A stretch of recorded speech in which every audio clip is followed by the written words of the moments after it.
Imagine waking up in a police station covered in blood, with no memory of how you got there.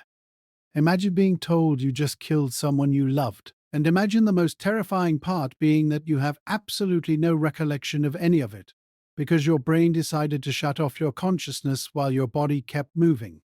This isn't the plot of a horror movie. This is the reality of severe sleepwalking, and it's far more common and dangerous than most people realize. Before we dive into this journey through one of neuroscience's most disturbing mysteries, I need to warn you that some of the cases we'll discuss are genuinely frightening. We're going to explore real incidents where people have committed terrible acts while completely unconscious, where the line between sleep and wakefulness blurred so catastrophically that lives were destroyed. But we're also going to understand the science behind why this happens, how to protect yourself and your loved ones, and what these bizarre episodes reveal about the hidden mechanisms controlling our minds every single night. By the end of this video, you'll never think about sleep the same way again. You'll understand that every time you close your eyes, you're actually engaging in one of the most complex and potentially dangerous neurological processes your body performs. So let's descend into the shadow world where consciousness fades but the body keeps moving, where the brain becomes fragmented, and where the question of who we really are becomes terrifyingly unclear. Let's start with a question that probably sounds absurd at first. How many people do you think have experienced sleepwalking at least once in their lifetime? 10%? 5%? The actual answer will shock you. According to comprehensive research across multiple populations, nearly 7% of all people on Earth will sleepwalk at least once during their lives. That's more than 500 million people. Even more startling, among children, this number jumps to 15%. That means in any given classroom of 20 kids, 3 of them will experience at least one episode of sleepwalking during their childhood. But here's where it gets really disturbing. We're not just talking about someone shuffling down a hallway and standing confused in their kitchen. We're talking about people driving cars for kilometers while completely unconscious. We're talking about people cooking elaborate meals with sharp knives and hot stoves while their conscious mind is entirely offline. We're talking about artists creating intricate paintings they could never produce while awake. And yes, we're talking about people committing violent acts, sometimes even murder, with absolutely no awareness or memory of what they've done. The medical term for sleepwalking is somnambulism, and it represents something truly unsettling about human neurology. It reveals that consciousness isn't the unified all-or-nothing phenomenon we assume it is. Instead, your brain can fractionate itself. Parts of it can wake up while other parts remain deeply asleep.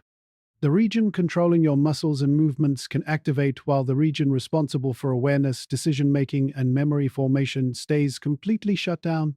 You become, essentially, a biological robot, running on autopilot with no pilot in the cockpit. Think about what this means for a moment. Everything you consider to be you, your personality, your moral compass, your ability to recognize right from wrong, can simply switch off while your body continues to navigate the world. The machinery keeps running even when the operator has left the building. This isn't just a medical curiosity. This is a fundamental revelation about the nature of human consciousness and free will.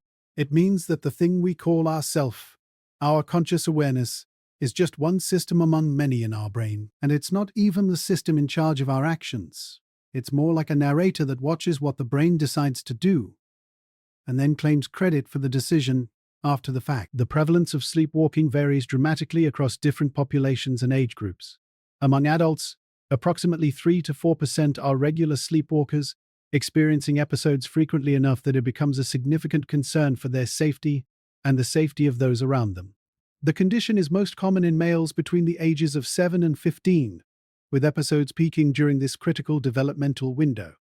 Fortunately, most children who experience sleepwalking will naturally grow out of it by the time they reach adulthood. But for those who don't, the condition can persist throughout their entire lives, creating ongoing danger and disruption. What's particularly interesting is how different sleepwalking appears across age groups. When young children sleepwalk, their movements tend to be slower and calmer. They might walk with an almost dreamlike quality, moving deliberately through spaces with their eyes open but unseeing. But adult sleepwalkers often exhibit rapid, urgent movements. They might walk quickly, as if rushing to complete some important task. They might engage in complex behaviors with an intensity that seems purposeful and directed. Some sleepwalkers have even reported waking up in their cars having driven significant distances with no memory of getting behind the wheel. Others have woken up outside their homes, sometimes in dangerous situations, with no recollection of how they got there. The science behind why these age-related differences exist remains unclear. Researchers are still working to understand whether it has to do with how the developing brain in children differs from the mature brain in adults, or whether it relates to different stress factors and lifestyle elements that affect each age group differently. What we do know is that sleepwalking is not a rare disorder affecting a tiny minority of unusual people. It's a widespread phenomenon that touches millions of lives, often with consequences that range from amusing anecdotes to absolute tragedy. Now let's turn to the cases that haunt sleep researchers and keep legal scholars awake at night. These are the incidents where sleepwalking transforms from a curiosity into a nightmare, where the loss of conscious control leads to violence and death. Understanding these cases isn't just about morbid fascination. It's about grasping the full scope of what can happen when the brain's control systems malfunction in this particular way. Now let's turn to the cases that haunt sleep researchers and keep legal scholars awake at night. These are the incidents where sleepwalking transforms from a curiosity into a nightmare, where the loss of conscious control leads to violence and death. Understanding these cases isn't just about morbid fascination. It's about grasping the full scope of what can happen when the brain's control systems malfunction in this particular way. On the 24th of May 1987, Kenneth Parks was a 23-year-old man living in Canada who found himself in the worst situation of his life. He had lost all his money gambling on horse racing. He was drowning in debt. He had lost his job. The stress was overwhelming, and he had fallen asleep on his sofa while watching television, having made plans to visit his in-laws the next day to ask them for financial help. He had a good relationship with his in-laws. They called him their gentle giant. There was no animosity, no conflict, no reason whatsoever for violence. But around 1:30 in the morning, something happened in Kenneth Parks's brain. He got up from the sofa, walked out to his car, and drove 22 kilometers on the highway to his in-laws' house. He had a spare key, which he used to enter their home. And then, in a frenzy of violence that would horrify everyone who knew him, he attacked his mother-in-law and father-in-law. His mother-in-law died from her injuries. His father-in-law survived but was severely wounded.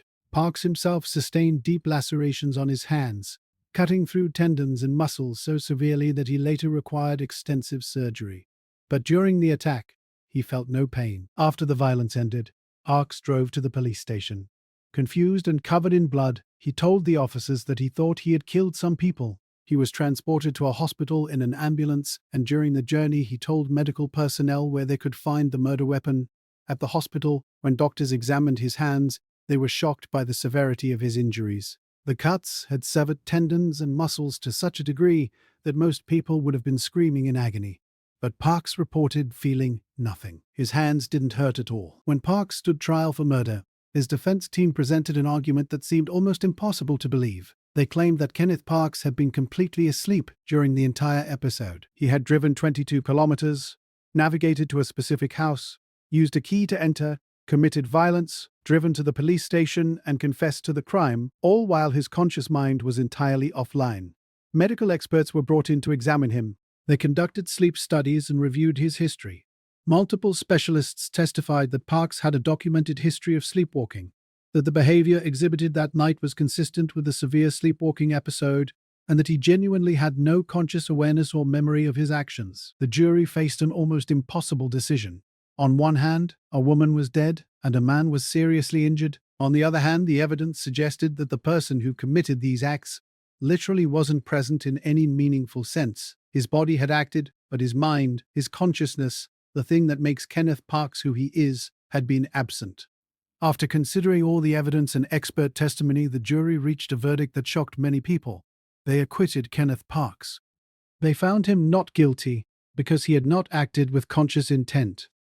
His mind had not been guilty, even though his body had committed terrible acts. This case became a landmark in legal history, establishing what became known as the sleepwalking defense. But it also opened a Pandora's box of ethical and legal questions that remain contentious to this day. If someone can commit violence while sleepwalking and be found not guilty, how do we protect society from people who might have these episodes? How do we distinguish between genuine sleepwalking and someone faking the condition to escape justice? And most fundamentally, What does this tell us about criminal responsibility and free will? The answers are far from clear, and subsequent cases have shown how controversial and difficult these questions remain. In 1997, in Arizona, a man named Scott Falater killed his wife Yarmila, stabbing her 44 times before drowning her in their backyard pool. Falater claimed he had been sleepwalking during the entire incident. Medical experts testified on his behalf, stating that in their professional opinion, he had indeed been in a sleepwalking state. The defense argued that this wasn't Scott Falater acting with conscious intent, but rather some monstrous version of himself operating without conscious control. But the prosecution presented evidence that troubled the jury deeply. After the killing, Falater had taken off his bloody clothes, placed them in a plastic bag, and hidden them in a storage container. He had changed into pajamas. He had hidden the murder weapon in the spare tire storage area of his car. A neighbor testified that he had seen Falater putting on gloves as he approached his wife's body in the pool. The entire sequence of actions seemed too purposeful, too calculated, too lengthy for a sleepwalking episode. The jury deliberated and ultimately rejected the sleepwalking defense. They found Scott Falater guilty of murder, and he was sentenced to life in prison. These two cases illustrate the profound difficulty courts face when sleepwalking is raised as a defense. In criminal law, two elements are essential for conviction. First, there must be an actus reus, the guilty act itself. Second, there must be mens rea, the guilty mind or criminal intent. Sleepwalking presents a situation where the actus reus is clear. The person's body committed the crime, but the mens rea is absent. The conscious mind was not involved in planning or executing the act. This creates a legal gray zone that judges and juries struggle to navigate. Courts are understandably skeptical of sleepwalking defenses because they know that if such defenses were easily accepted, criminals would routinely claim to have been sleepwalking to evade justice. To understand how sleepwalking is even possible, we need to dive deep into the neuroscience of sleep itself. This is where things get genuinely fascinating, because it reveals just how modular and fragmented our consciousness actually is. Everything you experience as a unified sense of self is actually the product of dozens of different brain systems all coordinating their activities. And when that coordination breaks down, you get phenomena like sleepwalking that reveal the machinery behind the curtain. When you go to sleep each night, you're not simply switching off your brain like flipping a light switch. Instead, you're cycling through distinct stages of brain activity, each with its own characteristics and functions. Sleep is broadly divided into two major categories. The first is called rapid eye movement sleep, or REM sleep, which is when most vivid dreaming occurs. During REM sleep, your eyes move rapidly beneath your closed eyelids, your brain becomes highly active, almost as active as when you're awake, and your body becomes temporarily paralyzed to prevent you from acting out your dreams. The second major category is non-rapid eye movement sleep, or NREM sleep, which is further divided into three distinct stages. When you first lie down and begin falling asleep, you enter stage 1 of MRM sleep. This is light sleep, where you're just beginning to drift off. Your ability to respond to sounds and external stimuli decreases, but you can still be easily awakened. You then progress into stage 2, where your sleep deepens further. Your heart rate slows, your body temperature drops, and you become less responsive to your environment. Finally, you descend into stage 3, which is the deepest level of NRM sleep. This is sometimes called slow-wave sleep because of the characteristic brainwave patterns that appear on an electroencephalogram during this stage. In stage 3 sleep, it becomes very difficult to wake someone up. If you do manage to wake someone from stage 3 sleep, they'll feel extremely groggy, confused, and disoriented. When you first lie down and begin falling asleep, you enter stage 1 of MRM sleep. This is light sleep, where you're just beginning to drift off. Your ability to respond to sounds and external stimuli decreases, but you can still be easily awakened. You then progress into stage 2, where your sleep deepens further. Your heart rate slows, your body temperature drops, and you become less responsive to your environment. Finally, you descend into stage 3, which is the deepest level of NRM sleep. This is sometimes called slow-wave sleep because of the characteristic brainwave patterns that appear on an electroencephalogram during this stage. In stage 3 sleep, it becomes very difficult to wake someone up. If you do manage to wake someone from stage 3 sleep, they'll feel extremely groggy, confused, and disoriented. After cycling through all 3 NREM stages, you enter REM sleep, and this is when the most intense dreaming occurs. Your brain consolidates memories from the day, processes emotions, and engages in neural housekeeping that's essential for cognitive function. Then the cycle repeats. You go back through NREM stages into REM again. Each complete sleep cycle lasts approximately 90 to 110 minutes. During the first half of the night, you spend more time in the deep stage 3 NRE sleep. As morning approaches, your sleep cycles shift, and you spend increasingly more time in REM sleep. This is why your most vivid and memorable dreams typically occur in the early morning hours before you wake up. Now, here's the critical point for understanding sleepwalking.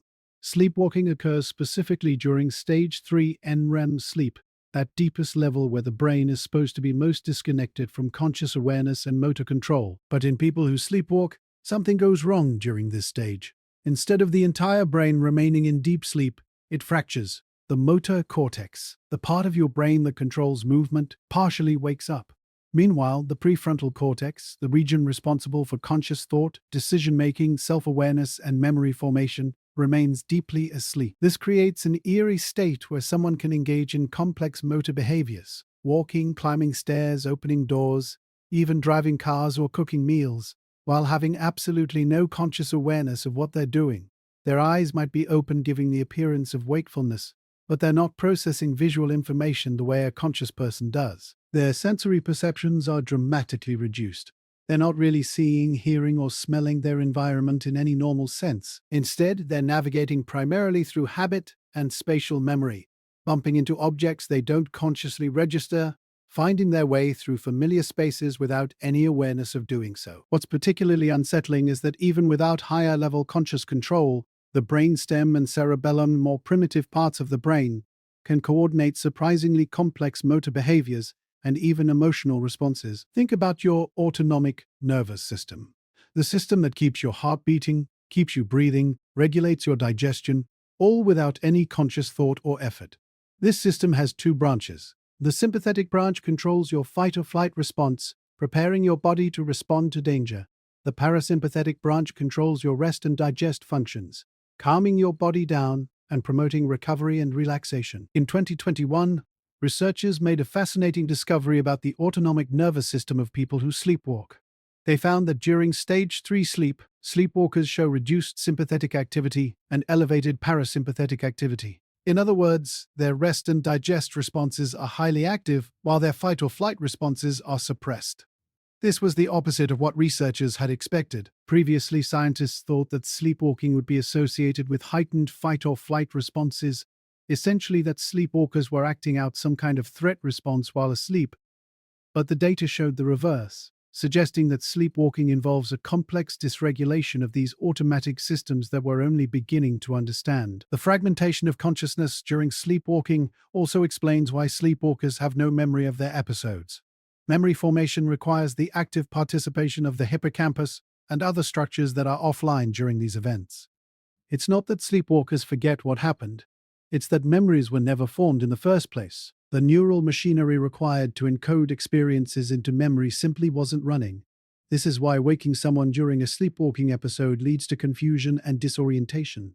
They're suddenly being thrust into consciousness without any continuity of experience, without any memory of how they got where they are or what they've been doing. Understanding that sleepwalking results from a fragmentation of consciousness during deep sleep is one thing. But that raises an even more pressing question. Why does this fragmentation happen in some people but not others? And why does it happen on some nights but not every night?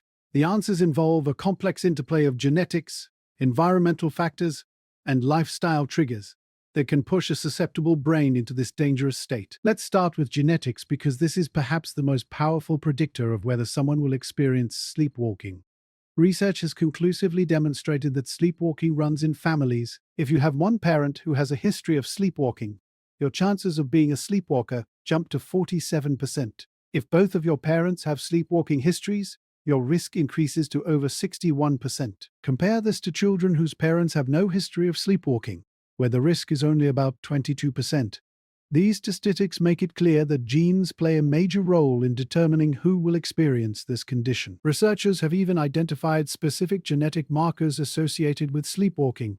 There's a region on chromosome 20, specifically the location designated as 20q12 to q13.12, that appears to play a significant role in the inheritance of sleepwalking disorder. This doesn't mean there's a single sleepwalking gene.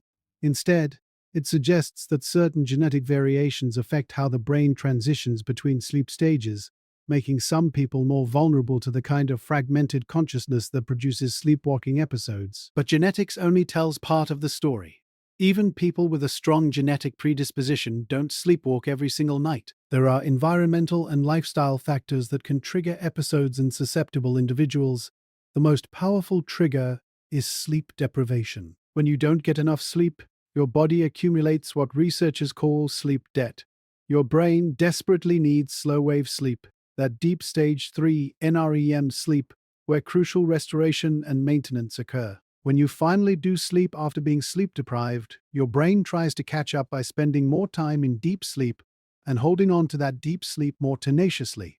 This makes it harder for the brain to smoothly transition between sleep stages, increasing the likelihood of the partial awakening that characterizes sleepwalking. Stress is another major trigger. When you're under significant psychological stress, your sleep architecture changes. The balance between different sleep stages shifts, and the brain's ability to coordinate smooth transitions between stages becomes impaired. For people already genetically predisposed to sleepwalking, high stress can be the factor that tips them over the edge into an episode. A medical condition called obstructive sleep apnea represents another important risk factor. In sleep apnea, a person's airway becomes partially or completely blocked during sleep, causing them to briefly stop breathing. These breathing interruptions fragment sleep, causing repeated partial awakenings throughout the night. For someone prone to sleepwalking, each of these disruptions represents a potential trigger point where the brain might wake up incompletely, with motor control coming online while consciousness remains offline. Various medications can also increase the risk of sleepwalking. Sedatives, antidepressants, and antipsychotic medications, which might be prescribed to treat anxiety, depression, or heart conditions, can alter sleep architecture in ways that promote sleepwalking in susceptible individuals. Among children specifically, fever and illness are common triggers. Children with asthma, for example, show higher rates of sleepwalking, likely because their breathing difficulties during sleep create the kind of fragmented sleep that promotes these episodes. What's particularly concerning is that these risk factors can combine and amplify each other. A person with a strong genetic predisposition who is also sleep deprived, under high stress, and suffering from untreated sleep apnea faces a dramatically elevated risk of experiencing sleepwalking episodes. And because sleepwalking occurs during the deepest stage of sleep, when people are most disoriented and least capable of rational thought if awakened, these episodes can be extremely dangerous. The dangers fall into several categories. First, sleepwalkers can injure themselves by bumping into furniture, walking into walls, or, most dangerously, falling down stairs or off balconies. In June 2022, a tragic case in Mumbai illustrated this risk, when a 19-year-old named Mustafa Ibrahim Chunawala, who lived on the 6th floor of a high-rise building, reached his balcony while sleepwalking. There was no safety grille installed, and he fell to his death. Second, sleepwalkers sometimes walk directly into traffic or get into cars and drive while completely unconscious, creating enormous risks not just for themselves but for everyone around them. Third, for women especially, wandering outside the home at night while unconscious creates vulnerability to assault and other dangers. And fourth, as we've already discussed, some sleepwalkers become violent during their episodes, potentially harming others in ways they would never do while conscious. Given the serious risks associated with sleepwalking, what can be done to protect sleepwalkers and those around them?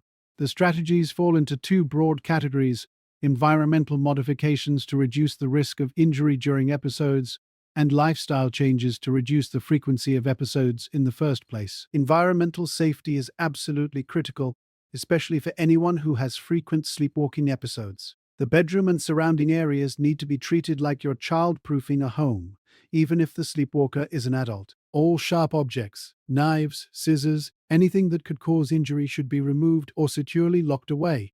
Windows and doors must be locked, and installing child-proof latches can make them even more difficult to open during a sleepwalking episode. For homes with stairs, safety gates should be installed at the top to prevent falls. Balconies need proper safety grills or barriers. If possible, a sleepwalker should sleep on the ground floor to minimize fall risk. Motion sensors and door alarms can provide early warning when a sleepwalking episode begins, allowing caregivers to guide the person back to bed before they can wander into danger. For young children, Bed guardrails that attach to the sides of the mattress can prevent them from getting out of bed during an episode.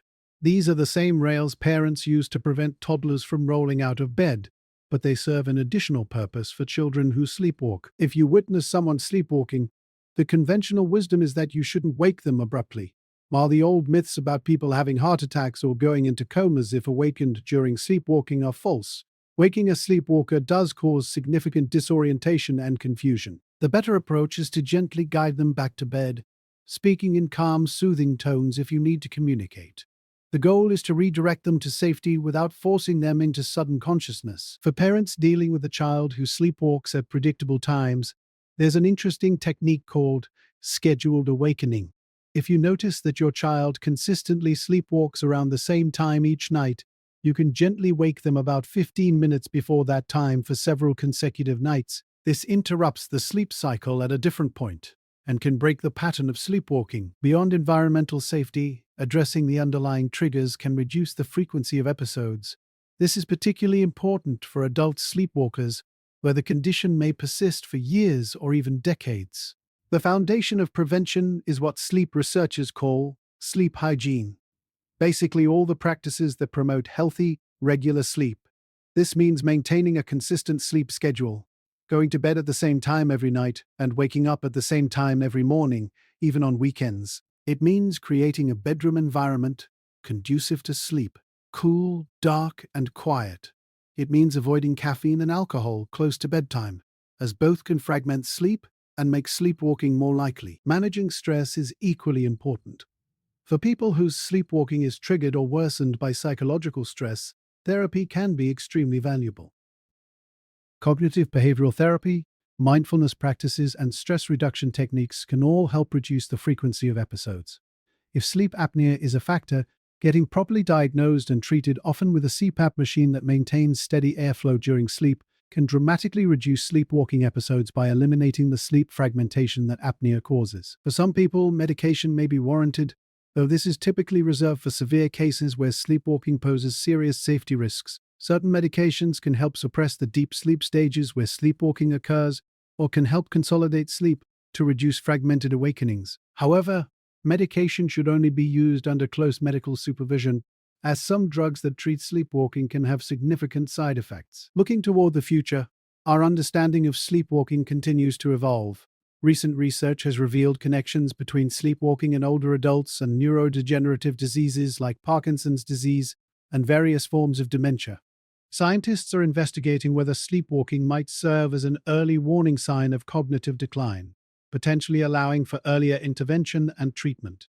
Other researchers are using advanced brain imaging techniques to map exactly which brain regions are active and inactive during sleepwalking episodes, hoping to develop more targeted treatments. What sleepwalking ultimately reveals is something profound about human consciousness. We like to think of ourselves as unified beings, where our mind and body operate as a seamless whole under the command of our conscious awareness. But sleepwalking strips away that comfortable illusion. It shows us that consciousness is just one process among many, and not even the one in control. It demonstrates that complex behaviors, even behaviors that seem purposeful and directed, can occur without any participation from the conscious self. It raises uncomfortable questions about free will and moral responsibility that philosophy and law are still struggling to answer. For the millions of people who experience sleepwalking, this isn't just an abstract philosophical puzzle. It's a real danger that shapes their lives and the lives of their families. But the good news is that with proper precautions, environmental modifications, and attention to the triggers that provoke episodes, most sleepwalkers can live safely. The vast majority of children who sleepwalk will grow out of it. And for adults dealing with persistent sleepwalking, there are strategies and treatments that can reduce both the frequency and severity of episodes. What's essential is taking the condition seriously, implementing safety measures, and recognizing that sleepwalking isn't a supernatural phenomenon or a character flaw. It's a neurological condition rooted in how the brain manages the complex process of sleep, and like other medical conditions, it can be understood, managed, and in many cases, overcome.